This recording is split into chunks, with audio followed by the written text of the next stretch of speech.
श्वेतमणि त्यागी जी। राधे राधे महाराज जी। राधे राधे महाराज जी। महाराज जी, किसी भी व्यक्ति को जीवन के सर्वश्रेष्ठ लक्ष्य का निर्धारण करने के लिए किन बातों का ध्यान करना चाहिए? सबसे पहला, व्यभिचार को रोकना चाहिए, ब्रह्मचर्य की रक्षा करनी चाहिए। अगर गृहस्थ है तो एक पत्नी व्रत धारण करना चाहिए, और अगर ब्याह नहीं हुआ है तो ब्रह्मचर्य रहना चाहिए। हर डिपार्टमेंट की नींव है ब्रह्मचर्य। अगर ब्रह्मचर्य नहीं है तो व्यभिचारी पुरुष कहीं भी उन्नति में जाने पर भी वो पतन को प्राप्त होता है। जो पराई माता बहनों से व्यभिचार करता है कभी उन्नति को प्राप्त नहीं हो सकता। इसलिए सबसे पहला है चरित्र पावन करो। तुम्हारा चरित्र ठीक होना चाहिए, तुम्हारा आचरण ठीक होना चाहिए, और उसके लिए ब्रह्मचर्य का पालन। गृहस्थी में है तो भी संयम रखे, 30 दिन 40 दिन 50 दिन जितना दिन संयम रख सके। और अगर अभी ब्याह नहीं हुआ तो पूरा संयम रखे, और विरक्त है तो पूरा संयम का मार्ग ही है पहला ब्रह्मचर्य। और दूसरा कम खाना, मिताहार। अगर ज्यादा भोजन करेगा तो ना ब्रह्मचर्य रह पाएगा, ना भजन कर पाएगा, ना कोई शक्तिशाली काम। एक बादशाह ने पूछा एक बहुत बड़े औषधि बताने वाले वैद्य से कि कितना खाना चाहिए 24 घंटे में जिससे हमारा शरीर स्वस्थ होकर भरपूर काम कर सके। तो उनका 39 तोला। एक तोला का मतलब होता है 10 ग्राम, 390 ग्राम होता है। मतलब 400 ग्राम अगर भोजन पालो तो 24 घंटे आप पुष्टतापूर्वक कार्य कर सकते हो। और बोले जो अधिक पाता है बोले वो आंतों को बोझा देता है और जीवनी शक्ति कमजोर होती है, वो पचने में ही लग जाती है। तो हम कह रहे 400 ग्राम एक बार का बादशाह से कहा 2 बार रख लो, 400 ग्राम एक बार दोपहर के पा लो 400 ग्राम। लेकिन 400 ग्राम तो नहीं, 1500 पहुंच जाता होगा। भोजन मिताहार हमारे शास्त्रों ने आज्ञा करी है। क्षुद्र व्याधि चिकित्सताम, क्षुधा रूपी व्याधि की चिकित्सा करो। भिक्षान्न औषधम, औषधि की तरह।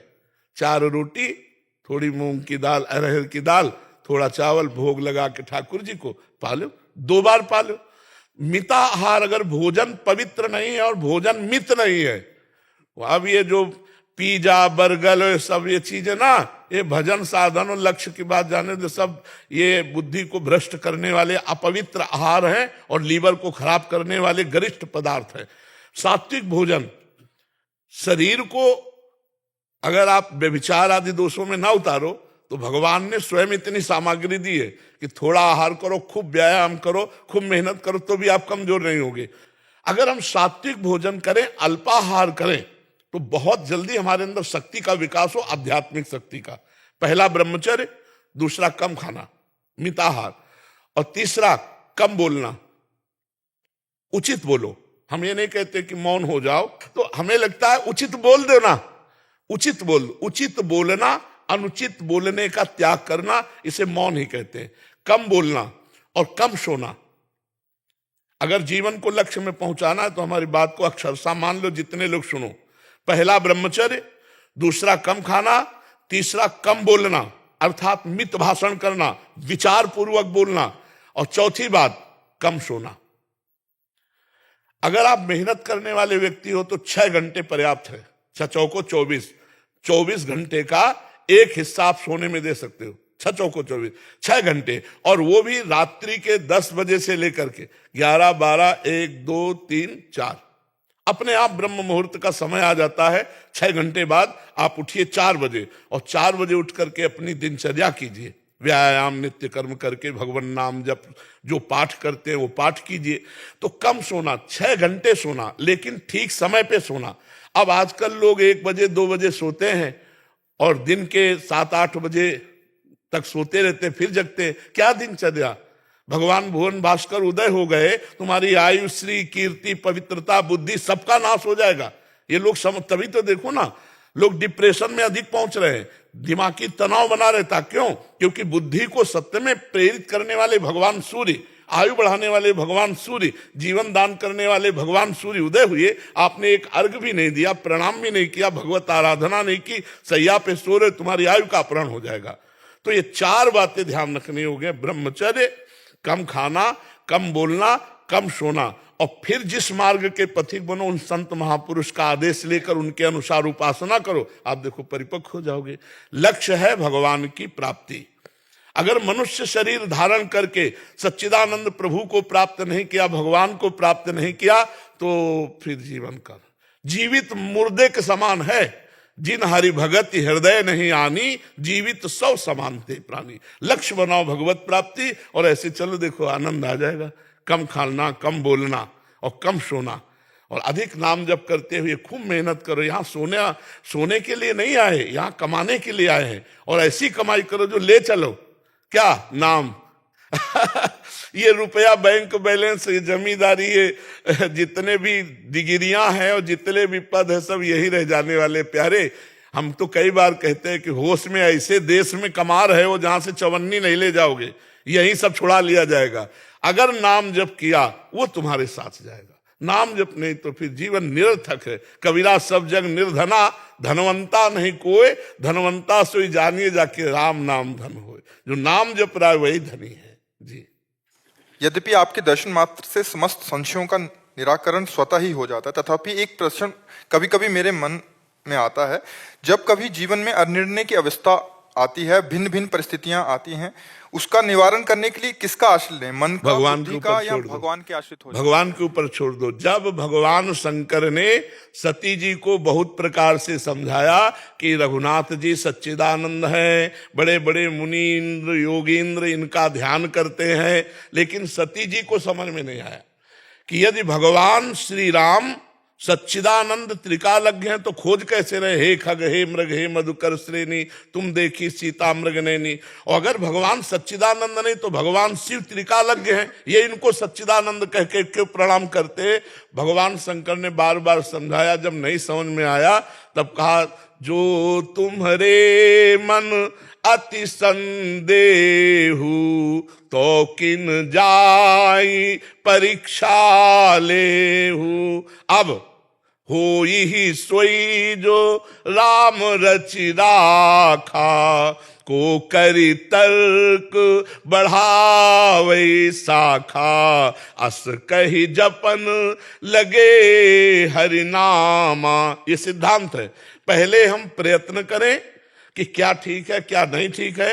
जब हम ऐसी स्थिति में पहुंच जाएं कि निर्णय करने लायक नहीं है, तो श्री भगवान के ऊपर छोड़ दें कि हे भगवान, आप मुझे संकेत करो, मुझे क्या करना चाहिए क्या नहीं करना चाहिए।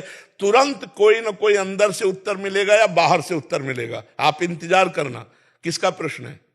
जब ऐसी परिस्थिति हो तो भगवान के ऊपर छोड़ो। हो ही सोई जो राम रचि राखा, को कई तर्क बढ़ावे शाखा। भगवान के ऊपर छोड़ दो, ठीक निर्णय आ जाएगा।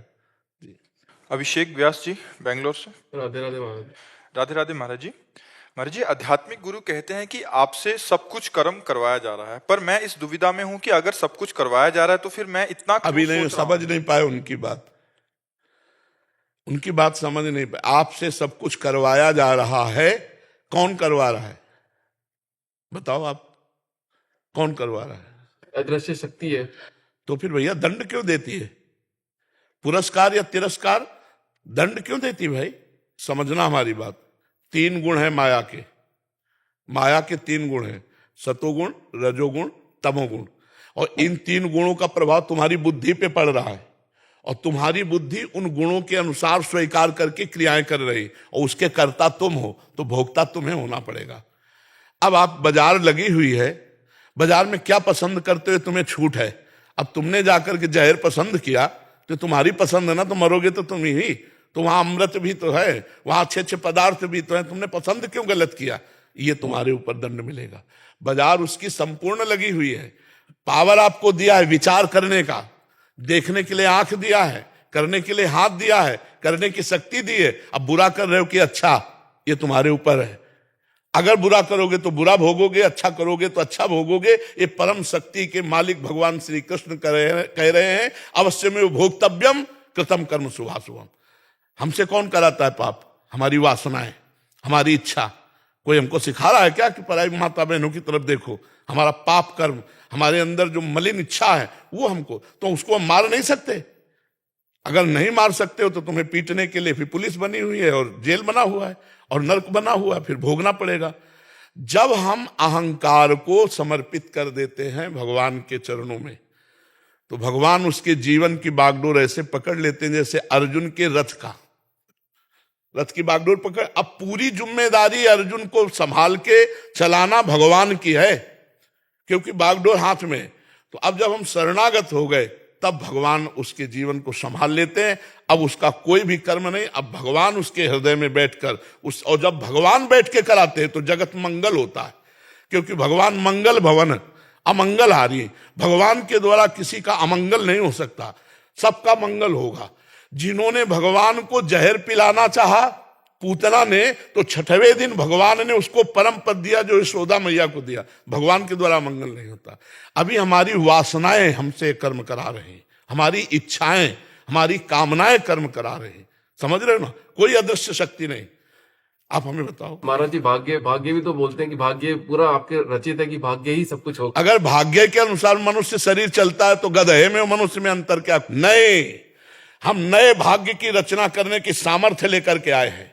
हमारे भाग्य में भगवत प्राप्ति नहीं लिखी, हमारे भाग्य में उन्नति नहीं लिखी। अब हम तपस्या करेंगे, भजन करेंगे, संयम करेंगे, अपने भाग्य को बदल कर नए भाग्य की रचना करेंगे, भगवान को प्राप्त करेंगे। हम भगवान के अंश, सच्चिदानंद अंश है। जान अपने को, जागृत हो। ईश्वर अंश जीव अविनाशी, चेतन अमल सहज सुख राशि। अरे जहां कदम रख दे, भगवान पर विश्वास करके लंका में रावण की सभा में अंगद ने कदम रख दिया कि बार बार मेरे प्रभु को मनुष्य कहता हो वीर, तेरे सभा में कोई मेरा पैर उठा दे, हिला नहीं पाया।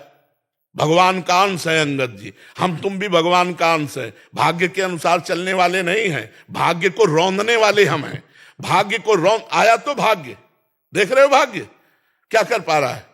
भगवान का बल, भगवान का आश्रय, तो भाग्य क्या करेगा? भाग्य क्या करेगा? हमारे शरीर को नष्ट कर दो, भाग्य क्या करेगा? हम अविनाशी दूसरा शरीर धारण करके फिर भजन करेंगे, भगवान की प्राप्ति करेंगे। तू अपने को समझ, भाग्य के अधीन होके नहीं बैठना। नाम जप कर पहले खूब डट के, और ये विचार कर कि मैं भगवान का अंश हूं, मैं परमात्मा का अंश हूं। जिधर कदम रखेगा उधर विजय ही विजय होगी। अभी अहंकार से तो हार ही हार होगी प्यारे, क्योंकि जिधर भी तुम अहंकार करके जाओगे उधर माया तुम्हें परास्त करेगी। और भगवान का बल लेकर के नाम जप करते हुए कैसे लंका में प्रवेश हो रहे हैं हनुमान जी महाराज? कैसे? प्रवेश नगर की जय सब काजा, हृदय राखी कौशलपुर राजा। हृदय में प्रभु को, अब जाओ, जो करोगे वो सब आनंदमय होगा। और जब प्रभु का काज करोगे ना, तो मुख प्रसन्न तन तेज विराजा, कीन्हे श्री राम चंद्र कर काजा। अभी वासनाओं के कार्य कर रहे हो, और जब उपासना का कार्य करोगे भगवत भाव से, तो विजय ही विजय, आनंद ही आनंद रहेगा। मान लो मेरी बात, समझ में आ रही? हाँ, अभी उस स्थिति में पहुंचना बहुत कठिन है जहां हो रहा है। जैसे इनके शरीर से कर्म हो रहा है, मुझे क्या मतलब? ऐसे इस शरीर से कर्म हो रहा है, मुझे क्या मतलब? ऐसी देहाभिमान रहित स्थिति नहीं है। इसलिए भगवान की शरण में होकर नाम जप करो, और जो निषेध कर्म है उनको मत करो, जो अच्छे कर्म है उनको करो। इसके परिणाम से कर्ता भाव गलित हो जाएगा, फिर ये स्थिति आ जाएगी। महाराज जी, कुछ काम करने के लिए संकल्प की शक्ति ज्यादा मजबूत है कि समर्पण की शक्ति ज्यादा मजबूत? समर्पण। समर्पण। हमारा संकल्प तो फिसड्डी है। जिन्होंने एक संकल्प किया कि एको हम बहुश्यामा, वही उसी के संकल्प से सब कुछ है। हम उसी की शरण में हो जाए, समर्पित हो जाए, वही हमारे से सब करवा लेगा। हमारा संकल्प क्या है? अभी हम संकल्प लेते हैं, शाम को छोड़ देंगे। अभी कसम खाएंगे, शाम को छोड़ देंगे। अभी प्रतिज्ञा करेंगे, शाम को। वो पकड़ेगा तो हम तो उनको नहीं पकड़ सकते, वो हमें पकड़ लिए, वो हमें पकड़ लिए। अब हम छुड़ाना भी चाहे तो उनकी पकड़ से नहीं छुड़ा सकते। समझ रहे हो? हमारा प्रयास और कृपा भगवान की, हर जगह सफलता। हमारा संकल्प क्या है? हम कह रहे हैं कि हम शाम तक ये काम कर देंगे, और अभी मर गए तो? आप विचार करके देखो। हम कह रहे हैं शाम तक हम आपको ये दे देंगे, और अभी मर गए तो? भरोसा है कि तुम शाम तक जियोगे? तो संकल्प क्या करें? अज्ञान ही तो हुआ ना। तो इसलिए बात समझो, समर्पित। ये बहुत जोर की बात रहेगी। नाम जप करो। कोई नशा तो नहीं करते? हाँ बढ़िया है। और मांस वांस? हाँ बढ़िया है। और गंदे साथियों का संग मत करना, अच्छे बन करके रहो, फिर खुद देखो आनंद आ जाएगा। महाराज जी, मैं कंपनी में काम करता हूँ, वहाँ सब नए बच्चे हैं जी। तो वहाँ पे सब 21-22 साल के बच्चे, मैं उनको बोलता हूँ सुबह जल्दी उठने के लिए कि सुबह 4 बजे उठना चाहिए। सब क्रिटिसाइज करते हैं कि नहीं सुबह जल्दी उठने से कुछ नहीं होता, मेरे पापा तो 10 बजे उठते हैं और इतना काम कर लेते हैं। हाँ, तो आदर्श वो अपने पापा का रखे। वो किसी संत महात्मा या शास्त्र का आदर्श थोड़ी रखे, आदर्श तो पापा का रखे। जो 10 बजे तक सोता है वो कैसे आदर्श हो सकता है? आदर्श तो महापुरुष हैं जिन्होंने अपना जीवन भगवान के चरणों में अर्पित कर दिया है, जिन्होंने रात दिन तपस्या, उनसे हमें बात सुननी चाहिए, उनसे बात पूछनी चाहिए, वो हमारे आदर्श होते हैं। आदर्श ऐसे थोड़ी होते हैं विषयी पुरुष, चाहे कोई भी हो। जब तक भगवान का विरोध नहीं किया हिरण्यकश्यप ने, तब तक पिताश्री कहते थे प्रहलाद जी, और जिस दिन विरोध किया उसी दिन दैत्यराज कहकर बात किया, दैत्यराज कह के। फिर पिताश्री ने, फिर वो हमारा पिता नहीं है। जाके प्रिय राम वैदेही तजिए ताहि कोटि बैरी सम जद्यप परम सनेही, तजेव पिता प्रहलाद विभीषण बंधु भरत महतारी, गुरु बल तजेव कंत ब्रज बनितन भे मुद मंगलकारी। आदर्श महापुरुषों को मानना चाहिए। राजेश बुद्धि राजा जी नोएडा से। राधे राधे महाराज जी, आपके चरणों में कोटि कोटि प्रणाम। महाराज जी, आपके श्रीमुख से सुना है कि अध्यात्म का मार्ग कायरता का मार्ग नहीं है, इससे कर्ता भाव जागृत होता है। और आपके श्रीमुख से यह भी सुना है कि भगवत प्राप्ति शरणागति पहले होती है, सिद्धांत पूरा समझोगे ना तब बात समझ में आ जाएगी। पहले हमें कर्ता बनना है। अभी हम शुभ अशुभ दोनों के कर्ता हैं। पहले हमें शुभ के केवल कर्ता बनना है, अशुभ का कर्तृत्व भाव त्यागना है। जब शुभ के कर्ता मतलब पवित्र हो जाएंगे, जब जल शांत और निर्मल होता है तो उसकी तह में क्या है दिखाई देता है। तो जो ही आप पवित्र आचरण करेंगे, श्री कृष्ण अनुकूलेन प्रतिकूल से विसर्जनम, शास्त्राज्ञा है, प्रतिकूल का त्याग करे, कर्ता को ही तो बोला जा रहा है, और जो श्री कृष्ण के अनुकूल है उसको स्वीकार करे। तो कर्ता भाव कैसे नष्ट होता है? पहले अशुभ का त्याग करे और शुभ का अनुष्ठान करे। जब शुभ का अनुष्ठान करते करते अंतःकरण पवित्र होता है, तब वो देख पाता है कि कर्ता मैं नहीं हूं, कर्ता गुण है। गुणानुगुण वर्तन्ते मनुष्या पार्थ सर्वसा, ये सतोगुण के कारण शुभ संकल्प हो रहा, मैं तो अकर्ता हूं। या भक्त है तो देखता है कि कर्ता तो श्री भगवान है, मैं तो एक निमित्त मात्र हूं। अब उसका अहंकार समर्पित हो गया। अब जब अहंकार समर्पित हुआ तो शुभ अशुभ दोनों का त्याग होकर के वो भगवत प्राप्त हो गया। बिना अशुभ का त्याग किए शुभ कर्म में रति हुए अहंकार का समर्पण नहीं हो पाता, ऐसे समर्पण हो ही नहीं पाता। इसलिए कहते कायरता मत करो। जब तुम बोल सकते हो तो अच्छा बोलो, बुरा क्यों बोलते हो? देख सकते हो तो अच्छा देखो, बुरा क्यों देखते हो? चल सकते हो तो अच्छे मार्ग में चलो, बुरे मार्ग में क्यों चलते हो? हाथ तुम्हारे हैं तो दूसरों की भलाई करो, दूसरों को दुख क्यों देते हो? और जैसे हमें 2 बजे उठना है रात्रि के, अब नींद आ रही, कायरता नहीं, फेंक कंबल दूर और चल, उत्साह संपन्न, अपने में ऐसा उत्साह रख, बहादुर बन। अब हमको पूरी परिक्रमा देनी है यार, थक जाए, नहीं चल परिक्रमा दे। कायरता नहीं, कायर पुरुष नहीं परमार्थ में चल पाता है। तो समझ पा रहे हैं आप हमारी बात? और कभी कभी कक्षा 1 का सब्जेक्ट डिग्री से नहीं जोड़ा जाता और डिग्री का सब्जेक्ट कक्षा 1 से नहीं जोड़ा जाता।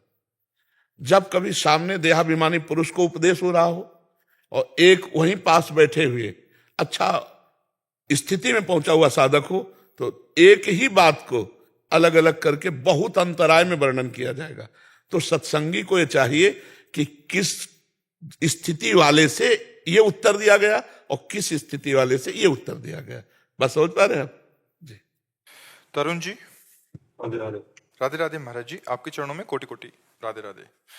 गुरुदेव, जब सब कुछ इस जगत में भगवान जी द्वारा बनाया गया तो उसमें कुछ चीजों का चयन निषेध क्यों है, जैसे काम, क्रोध, लोभ, मोह आदि? आप हमें ये बताओ कि हमारे ही शरीर में मूत्राशय और मलाशय है ना, लेकिन उसका त्याग कहीं एकांत में करने का विधान बनाया गया है। तो काम क्रोध को सार्वजनिक त्यागने के लिए बात नहीं कही गई। हमारी बात समझना, अगर आप एक पत्नी व्रत हैं और अपनी पत्नी से काम का प्रयोग करते हैं तो धर्म में काम वो भगवान की प्राप्ति का हेतु होगा। लेकिन आप पराई बहनी बिटिया से करेंगे तो कानूनी और भागवतिक दोनों में आप बंधन युक्त हो जाएंगे। आप अपने पुत्र को सुधारने के लिए क्रोध कर रहे हैं तो वो क्रोध न्याय संगत है, लेकिन आप पड़ोसी से झगड़ा करके क्रोध कर रहे हैं तो आप हथकड़ी पकड़ के जाओ। हमारे भगवान ने ये पूर्ण है, पूर्ण में सब कुछ होता है। अब उस पूर्ण में तुम्हें पूर्ण तक पहुंचने के लिए कुछ त्याग करना है और कुछ ग्रहण करना है। तो क्या त्याग करना है वो शास्त्र बताता है, क्या ग्रहण करना है ये तस्मात् शास्त्रम प्रमाणमते कार्याकार व्यवस्थित हो। क्या विधि है, क्या निषेध है, क्या करना चाहिए, क्या नहीं करना चाहिए। तो आप हमारी बात समझ पा रहे हैं? उसका प्रयोग है। अगर प्रयोग सही है तो काम सही है, क्रोध सही है, लोभ सही है, मोह सही है, अहंकार भी सही है, सब सही है। जैसे अस अभिमान जाय जन भोरे, मैं सेवक रघुपति पति मोरे, ये अभिमान, तो अभिमान भी सार्थक हो गया। अब रुपया का अभिमान, विद्वता का अभिमान, शरीर का अभिमान, परिवार का अभिमान, अन्य अन्य अभिमान, ये घातक है, ये तुम्हारा पतन कर देगा। तो जो चीज जहां प्रयोग करनी, अगर वहीं प्रयोग हुई तो वो दुखदाई नहीं है। जैसे हमारा सरकारी डिपार्टमेंट है पुलिस, अब अगर आपको आवश्यकता है कि सुरक्षा के लिए, तो आप प्रार्थना कीजिए, वो आपकी सुरक्षा करेगा।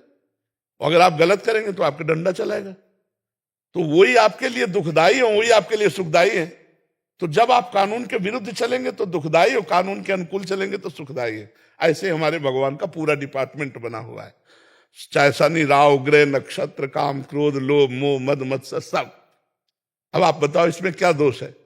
आपको समझ में आया इसमें? हाँ, अपने जगह उसका प्रयोग किया। जैसे गुरु है, अपने शिष्य पर क्रोध कर सकता है, उसके दोष दर्शन करके दोष निवृत्ति के लिए। जैसे अधिकारी है, दोषी पुरुष को दंड दे सकता है और निर्दोष को मुक्त कर सकता है। अगर बहुत ज्यादा अपराध है तो दोषी पुरुष को मृत्यु का भी दंड दे सकता है।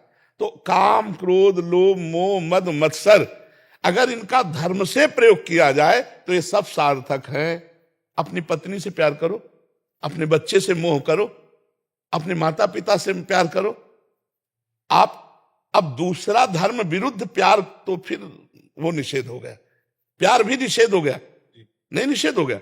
ऐसे ही सब जहां जिसका प्रयोग है वहां हम उसका प्रयोग करें तो वो सही है, और अगर उसके विपरीत करेंगे तो वही पाप बन जाएगा। समझ पा रहे हैं आप? महाराज जी, किसी को धोखा देना अच्छी बात नहीं है, तो धोखा खाना कहां तक उचित है? नहीं, कबीरा खुद को ठगाइए।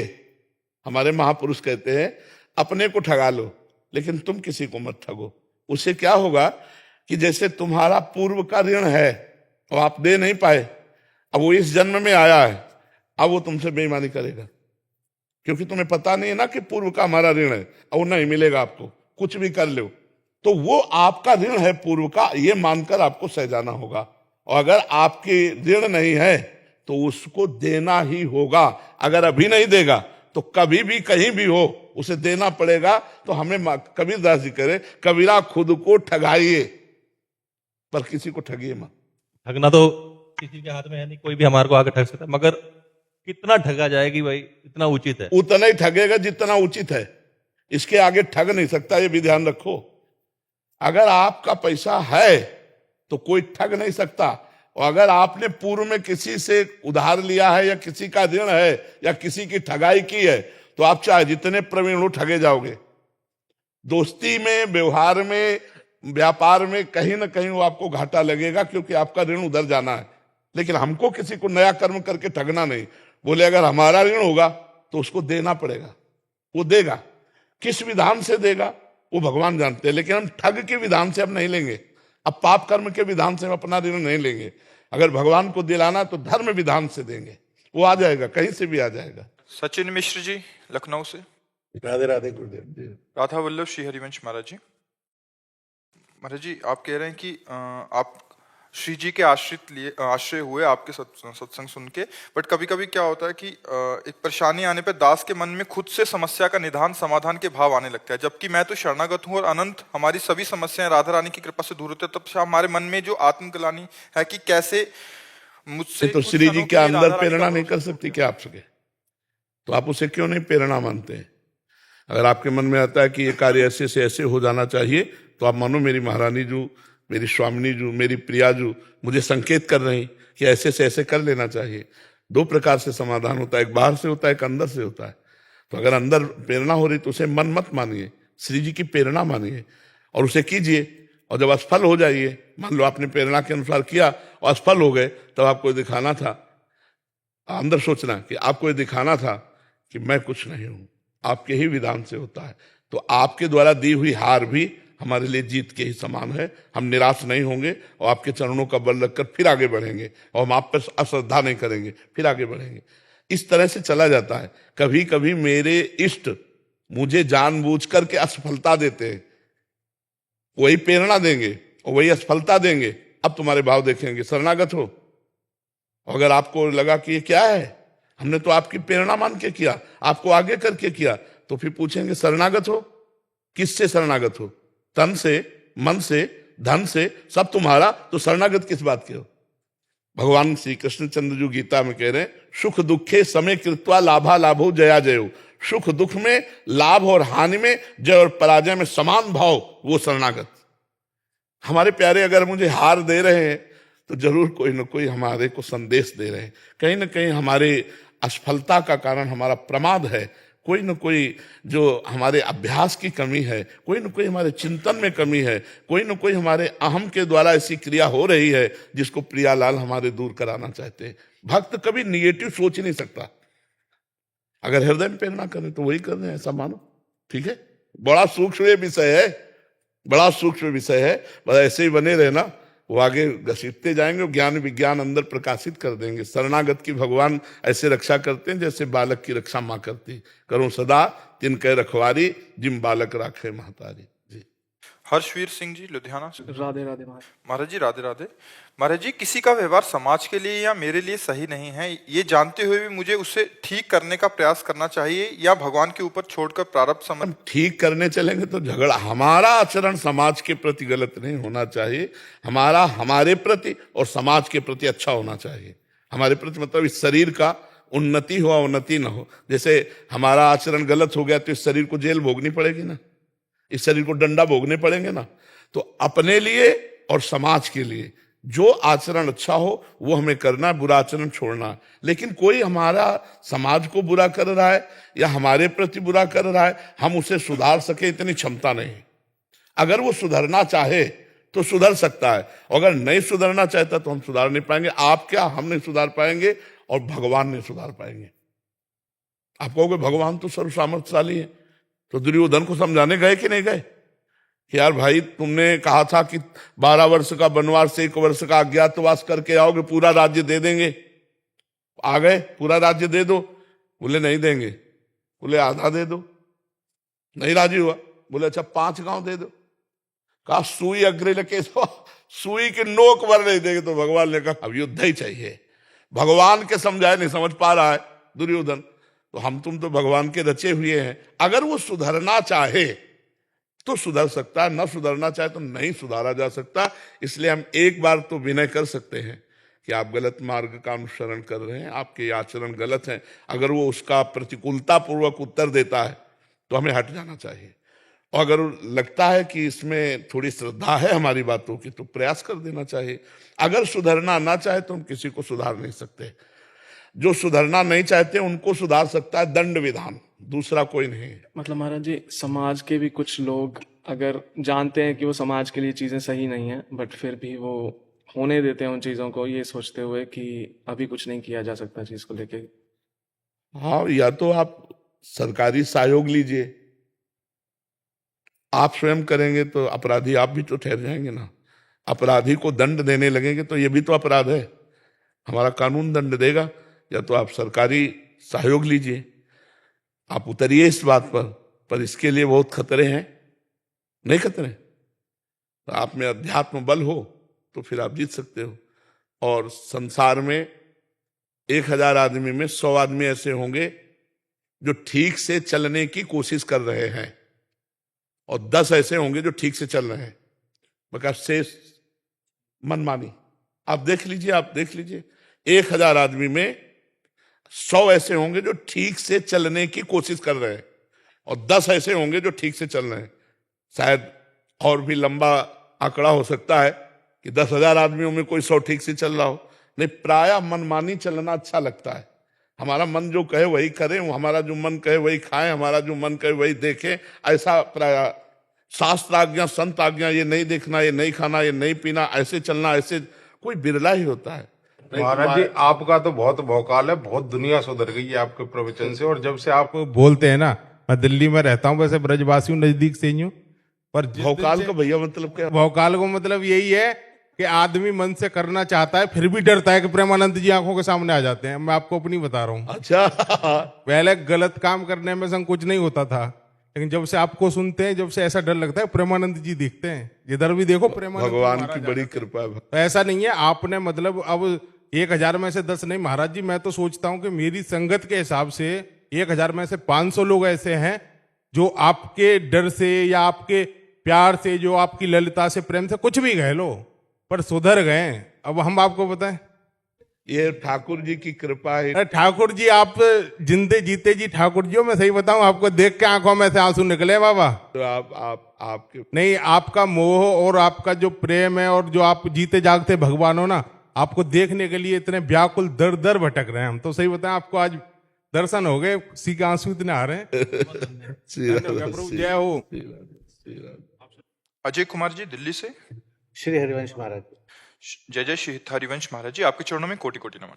महाराज जी, मैं दिल्ली में सरकारी विद्यालय में शिक्षक हूँ। श्री जी की कृपा से मैं कक्षा के सभी विद्यार्थियों को भगवत स्वरूप मानकर शिक्षण कार्य करता हूँ और सेवा तथा प्रेम भाव के साथ व्यवहार की प्रेरणा हमेशा रहती है। किंतु कभी कभी विद्यार्थियों की शिक्षा तथा व्यवहार को सुधारने के लिए कठोर व्यवहार भी करना पड़ता है, परंतु उसके बाद मन में बहुत ग्लानि भर जाती है। नहीं, मन में ग्लानि ऐसा नहीं भाव आता होनी है। चाहिए। कर्तव्य का पालन करने वाले को ग्लानि नहीं होती। जैसे गुरु अपने शिष्य के दोषों को देखकर उसकी दोष निवृत्ति के लिए दंड विधान करता है, तो ग्लानि का विषय नहीं, वो सेवा का विषय है। हमारे हाथ से किसी को कष्ट नहीं होना चाहिए। हमारा शिष्य उद्दंडता करता है, अपने निज जीवन के उन्नति के मार्ग से पतन की तरफ जा रहा है, तो हम उसे शासन के द्वारा सुधारेंगे। ये सेवा है हमारी, उसे आप सेवा समझिए, पर इतना जितना उचित हो, अनुचित शासन भी नहीं। प्यार और शासन दोनों मिला करके हम समाज को आगे बढ़ाते हैं। अगर आज अब समाज में शासन खत्म हो जाए तो अभी अत्याचार बढ़ जाए, नहीं बढ़ जाए। अगर कानून का डर ना हो, भगवान का डर ना हो, समाज का डर ना हो, तो राक्षसी प्रवृत्ति फैल जाए। तो ऐसे ही हमारे अंदर भी है। अगर हमारे अंदर गुरु का डर ना हो, पिता का डर ना हो, क्योंकि ज्यादा भगवान का डर तो नई अवस्था में कम ही होता है, तो उस समय यही भगवान है, माता पिता शिक्षक गुरु अपने बड़े जन।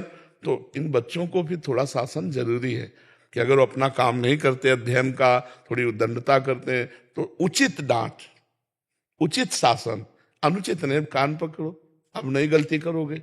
तो ऐसा उचित कोमल बर्ताव, कोमल शासन के द्वारा हम जो बच्चों को डांटते हैं, उनकी उन्नति के लिए, उनके सद्गुण के लिए, तो हमें अपने कर्तव्य का पालन करने के लिए करना पड़ रहा है। सुदामा जी पाठ भूल गए, तो मित्र का संग करने के कारण भगवान भी पाठ भूल गए, तो दोनों को दंड मिला, जाओ जंगल से लकड़ी काट के लाओ। दोनों को बराबर दंड मिला। एक द्वारिकाधीश है और एक गरीब ब्राह्मण है, लेकिन दोनों को बराबर दंड मिला। तो ये दंड विधान तो चला आ रहा है, तो ये थोड़ा सा भय तो जरूरी है, और ये भय देने से आपके कर्तव्य का पालन हो रहा है। आप एक टीचर हैं, आप एक गुरु पद पे हैं, बच्चों को अध्ययन कराकर उन्नतिशील बनाना, ये जो आप उनसे, जो आपका उनसे होता है, भगवान मानते हैं वो रिश्ता? क्या कहते हैं? ये कह रहे हैं कि भगवान उस रिश्ते को मानते हैं जो आप भाव रखते हैं भगवान के प्रति। बिल्कुल वैसे मानते हैं। वैसे न मानते होते तो जिन्होंने एक टांग फैलाई ब्रह्मलोक तक, उन्नंद बाबा की डेहरी नहीं नांग पा रहे। एक दिन लालजू महाराज, बाल गोविंद, ऐसे घुटनों के बल चलते हुए, घर की डेहरी होती है ना पहले पुराने घरों में, अब फ्लैट में तो डेहरी नहीं होती इतनी डेहरी होती थी, मोटी। हाँ, तो भगवान ऐसे ऐसे करते हुए गए और चढ़ गए, तो पेट जब लगा तो पैर उठ गए और हाथ नीचे पहुंचे नहीं। अब रो रहे थे, तो नारद जी आए। नारद जी ने देखा, भगवान को साष्टांग दंडवत किया, कहा प्रभु उठा दें, ये क्या लीला है? तो बोले तुम दूर रहो, ये हम सुख देने के लिए, क्योंकि हमें बच्चा मानती है ना यशोदा मैया और नंद बाबा, उनके सुख के लिए रो रहे हैं। इतने मैया के कान में आवाज पड़ी, विकल होकर भागती हुई है, अरे मेरे लाला, और गोद में उठाया और दासियों को डांटा। तो देखा ना, 6वें दिन महाबली पूतना को ढंगा दिया था और डेहरी नहीं नांग पा रहे तो निर्वाह करते हैं कि नहीं करते? तो बचपन से उसको पुत्र मानते, सांसारिक पुत्र की भी जरूरत नहीं पड़ी उनकी वजह से, और अब उन्होंने आपके पास भेजा और आपका सहचरी भाव है बाबा, और मेरे आपके प्रति आप मेरे गुरु हैं, मुझे ऐसे लगता तो तुम्हारे ही भाव की पुष्टि होगी। बाबा मेरे को बचाओ बाबा, मेरे को मेरा बच्चा। देखो मेरी बात समझो, अभी हमारे से जुड़ने का मतलब है, हम जब सत्संग करते हैं ना तो हमारे पास सैकड़ों भाव वाले लोग होते हैं, सब सत्संग करते हैं। अगर ज्ञान का तो ज्ञान का, योग का तो योग का, राम जी का, कृष्ण जी का, हरि जी का, शिव जी का, मतलब सबका होता है सत्संग। इसका मतलब है कि जो जहां जिसका अधिकारी उसका ग्रहण कर ले। क्या हमारे यहाँ वात्सल्य भाव का नहीं होता? आप सुनो, वात्सल्य भाव का, सख्य भाव का, गोपी भाव का, सहचरी भाव का। अब ये बात है कि हमसे जैसे जुड़े आप, कि आप हमारे गुरु हो, और आप कह दो मुझे राम नाम में प्रीत है, आप राम राम का उपदेश करो, तो हम आपको राम ही बोलेंगे, राधा नहीं बोलेंगे। राम राम जपो। आप कह दो कि हमारा प्रभु के प्रति बच्चा भाव है, तो आप उसी भाव से जपो। जबरदस्ती भाव थोड़ी डाला जाता है, वो तो भाव का मतलब क्या है? अपने मन के भाव का है। तो आप चलो ना, आप वहीं तो जो आप कहोगे वो करूंगी बाबा। नहीं, आप वहीं पहुंच जाओगी जो भाव करोगी। ये था माम प्रपद्यन्ते तास तत्व भजाम्यहम्। प्रभु तो बड़े कृपाल, उनको बच्चा मानो चाहे पिता मानो, जो मानो वो सब वही है। जो भाव मानोगे वही भाव पुष्ट हो जाएगा। आप ये डरो मत। नहीं, अगर तुम्हारा वात्सल्य भाव है तो तुम वात्सल्य भाव में ही चलिए। कितने ऐसे अलग अलग नाम जपने वाले लोग जुड़े हुए हैं, अलग अलग सब भाव कि हम गुरु आप ही को मानेंगे, पर हमारी रुचि राम नाम में, तो भैया आप राम राम राम राम जपो। हमें पता है कि वारी कहो, तोए कहो, जल कहो, पानी कहो, वाटर कहो, वो एक ही बात है कि नहीं है? जो समझ रहा है वो समझ रहा है कि हम एक ही बात कर रहे हैं। मतलब उनका वारी, एक बोला जल, एक बोला तोय, एक बोला वाटर, एक बोला पानी, तो सब एक ही जल के तो ही पर्यायवाची शब्द हैं। ऐसे ही राम कृष्ण हरि शिव दुर्गा उमा जितने नाम हैं सब एक ही तत्व के हैं। तत्व दो नहीं है, तत्व एक ही है। उसके रूप, उसका दुलार अलग अलग है। हम उसी प्रभु को माँ मानते हैं और उसी प्रभु की ये माँ मानते हैं कि मैं माँ हूं, वो बेटा है। कैसा उसका करुणामय स्वरूप है। वो जो जैसा चाहिए, था माम प्रपद्यन्ते तास तथैव भजाम्यहम्। मुझे जैसा मानो वैसा मैं, भगवान कह रहे, वैसे ही मैं अनुभव कराता हूं। अगर आप भगवान को अपना पुत्र मानेंगी तो भगवान वैसे ही आपको अनुभव कराने लगे। वो आपके लाला हैं, वो इस समय भूखे हैं, इस समय सोना चाहते, इस समय खेलना चाहते, वैसे ही अंदर आने लगेगा जैसा भाव करोगे। तो आप ये डरो मत कि हमारे संग से आपका भाव टूट जाएगा और आपका दूसरा भाव आ जाएगा, ऐसा नहीं है। जो जहां है वहीं स्थापित हो जाएगा, जो जहां है वहीं स्थापित हो जाएगा, आप चिंता न करो जी। रीटा रानी जी पंजाब से। राधे राधे महाराज जी। महाराज जी, तेरा किया मीठा लागे की स्थिति कैसे आए और कैसे आगे बढ़े इस मार्ग? जब तक अहंकार समर्पित नहीं होता तब तक ये बात नहीं आएगी। देहाभिमानी जीव कभी ऐसा नहीं सह सकता। जब अहंकार प्रभु के चरणों में समर्पित हो जाता है तो प्रभु का हर विधान अच्छा लगता है। अपने प्यारे के द्वारा किया हुआ हर विधान प्यार में लगता है। जब हमें प्रभु से अपनापन नहीं हुआ, देह से अपनापन है, तो हम भक्ति तो करेंगे पर हमारी लालसा रहेगी अनुकूलता की। हमारे अनुकूल विधान प्रभु का हुआ तो जय हो प्रभु की, और प्रतिकूल विधान हुआ तो श्रद्धा में कमी आ जाएगी। लेकिन अहंकार समर्पित हो गया तो जिनके शब्द हैं तेरा किया मीठा लगे ना, वो साक्षात प्रभुमय है। उनका रोम रोम वाहेगुरु है।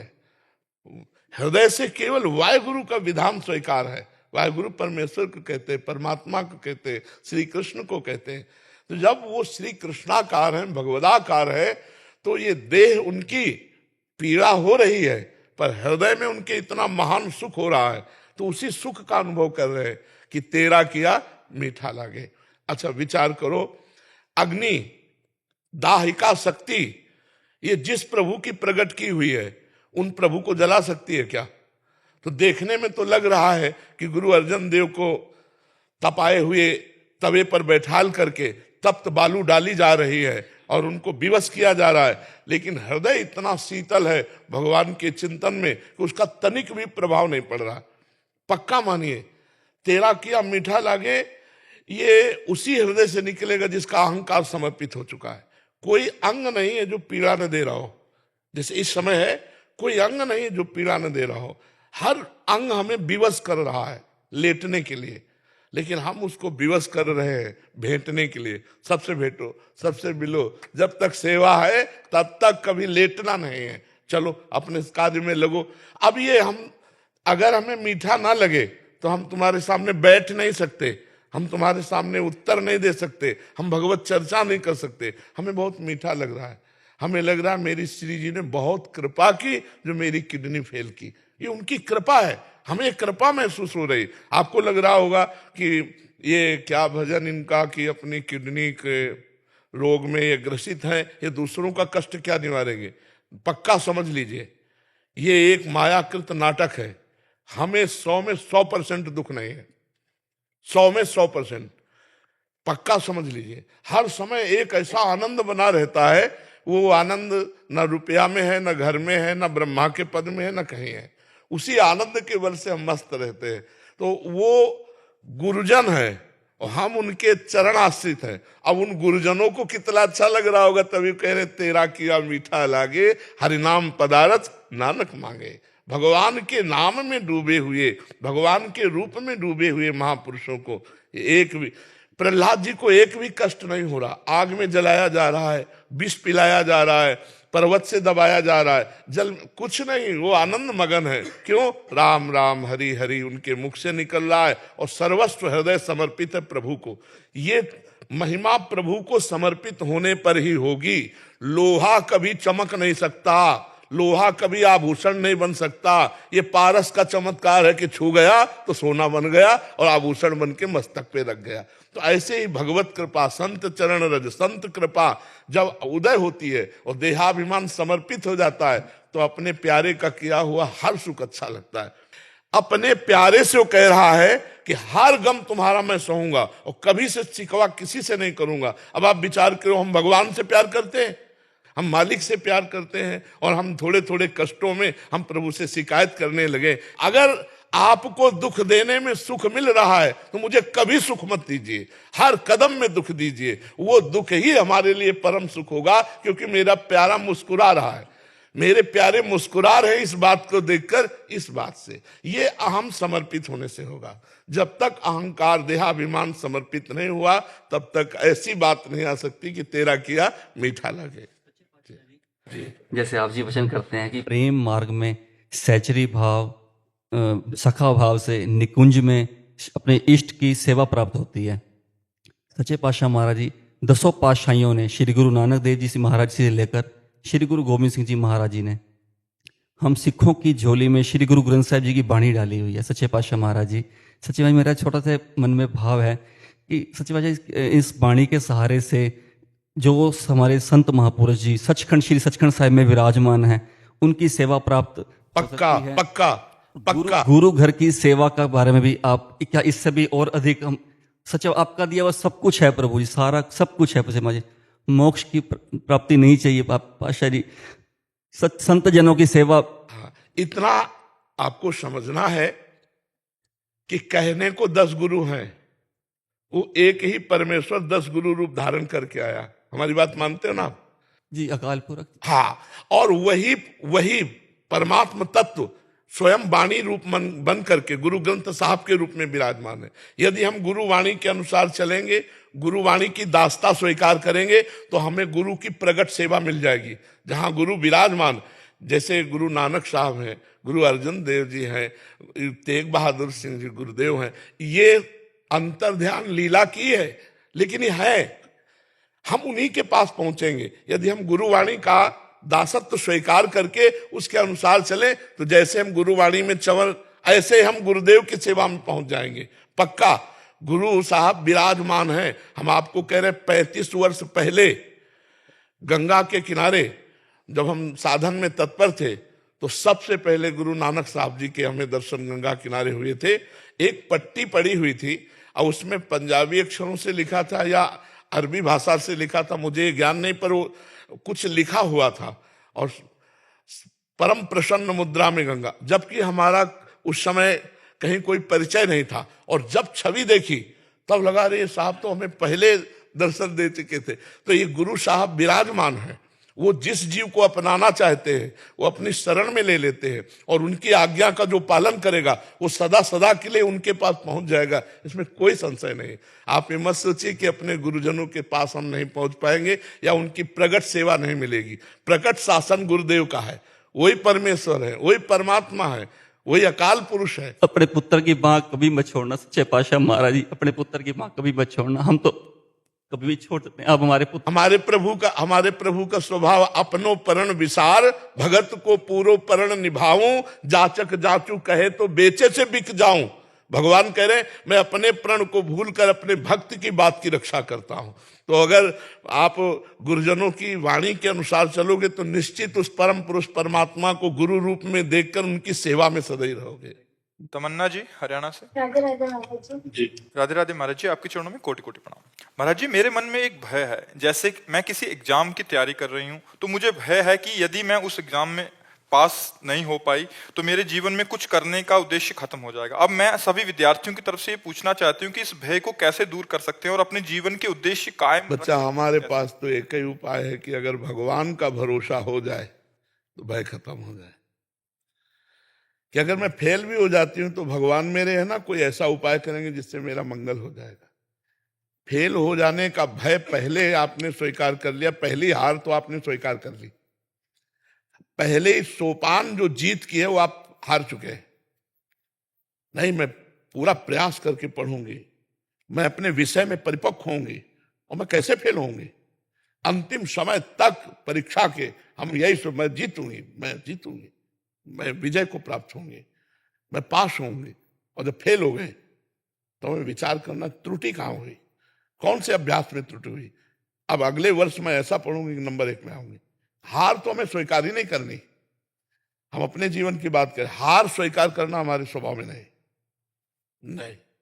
जिद्दी स्वभाव, हार स्वीकार नहीं करना। अगर हमें कहीं भी हार लगती है तो हम उस कमी को देखते हैं, 100 बार उस कमी को ठीक करने की कोशिश। अगर 100 बार हारेंगे तो हम स्वीकार नहीं करेंगे मैं हारा हूं। नहीं, मैं एक दिन जीतूंगा, मैं ये कमी को दूर करूंगा, आगे बढ़ूंगा।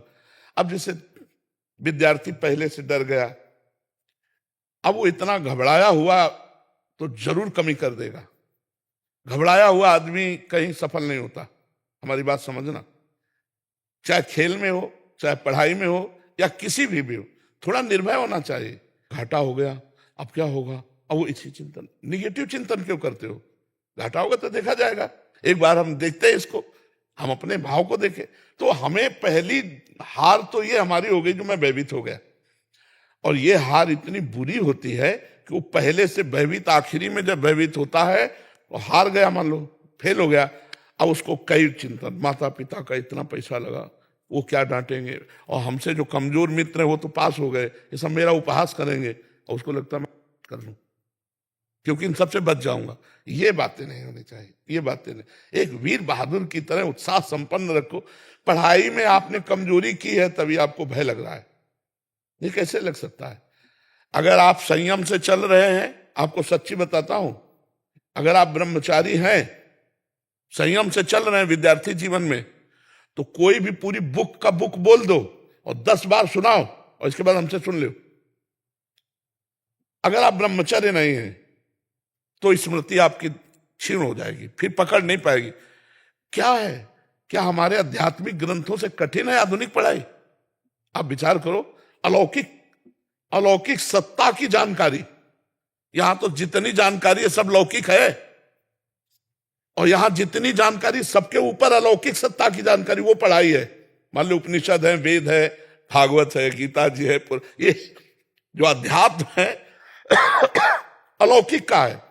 और उस अलौकिक को ज्ञान प्राप्त करने के लिए जब चला जा, अपने लोग ऐसे पढ़े रात दिन, उसे जैसे विद्यार्थी पढ़ता है ना, ऐसे भगवान ने ऐसा कहा तो ऐसा का क्या भाव हो सकता है। अब खूब नाम जप कर रहे हैं, उसी का चिंतन कर, फटाक से शब्द आ गया, अच्छा इसका मतलब ये होता है। धीरे धीरे धीरे धीरे धीरे वो एक ज्ञानी महात्मा बन जाता है। कक्षा 9 पढ़े हैं, वो एक ज्ञानी महात्मा बन जाता है। आप प्रश्न बोलो, उत्तर ले लो।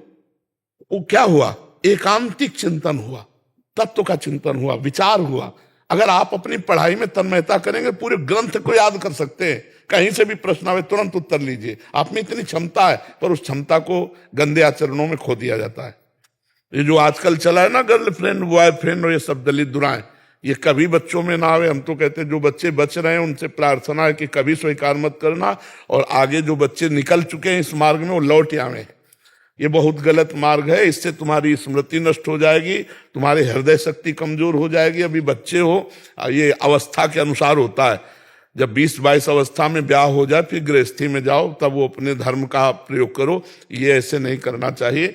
और ये भय आदि जो है ना, इनको छोड़ो, पढ़ाई में मन लगाओ। हम पास क्यों नहीं होंगे? मेहनत किया है भाई, क्यों नहीं पास होंगे?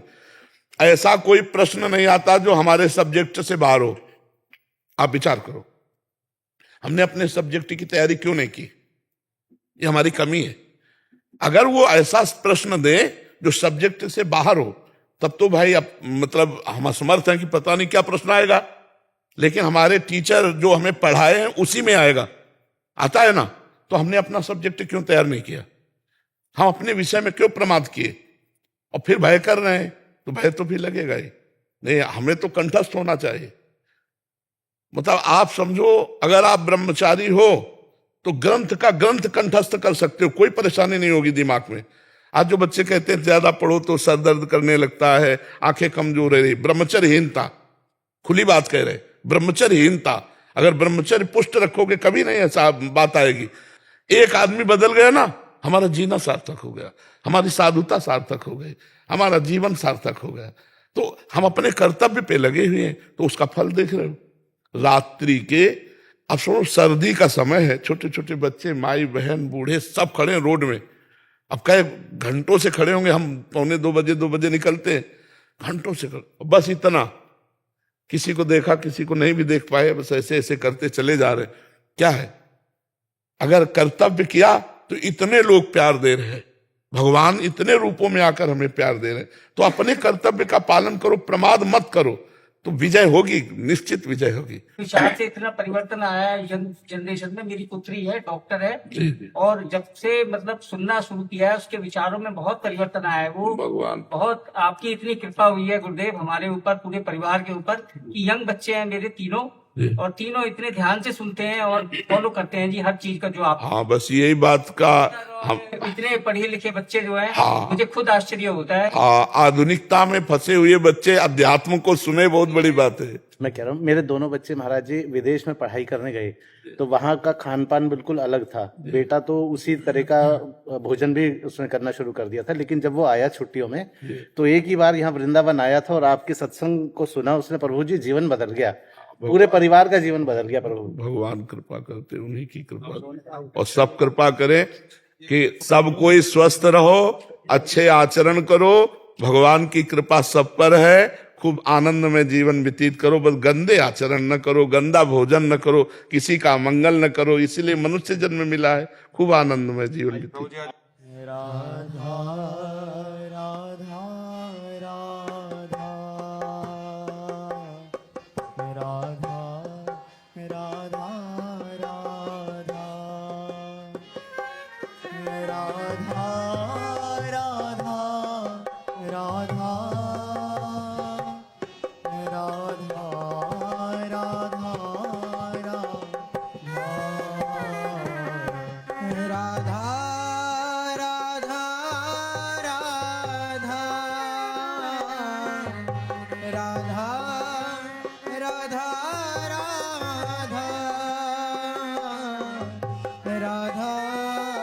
राधा राधा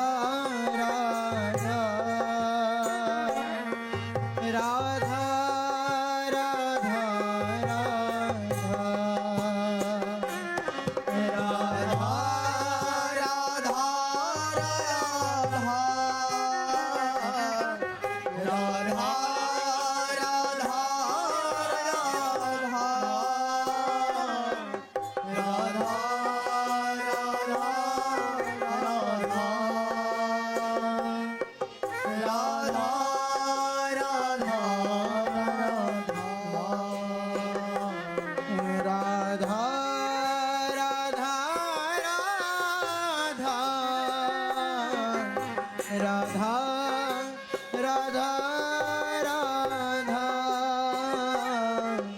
राधा राधा राधा